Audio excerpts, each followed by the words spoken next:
आप सभी ने नाम जप की अनुभूति अवश्य ली होगी। ये अनुभव आप फेसबुक और यूट्यूब पर कमेंट में डाल सकते हैं।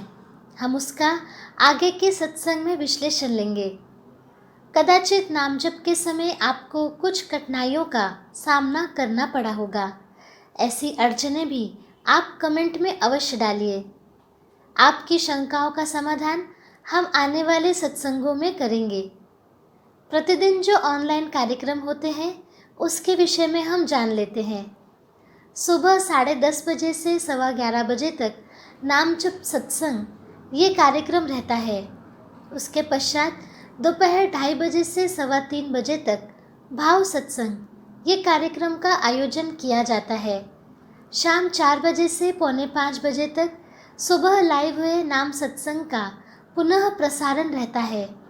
शाम 6 बजे से 6:45 बजे तक बच्चों के लिए बाल संस्कार वर्ग का कार्यक्रम होता है और रात 9 बजे धर्म संवाद ये कार्यक्रम रहता है, जिसका पुनः प्रसारण अगले दिन दोपहर 1 बजे होता है। आपसे विनती है कि इन सभी आध्यात्मिक ऑनलाइन कार्यक्रमों का लाभ आप अवश्य लीजिए और अपने मित्र तथा परिवारजनों को भी इसे देखने के लिए प्रेरित कीजिए।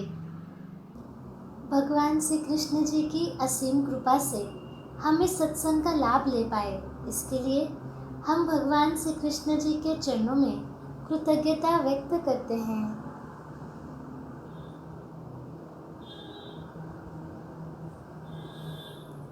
आज का यह नाम जप सत्संग यहीं संपन्न होता है, ऐसा मैं घोषित करती हूँ। नमस्कार।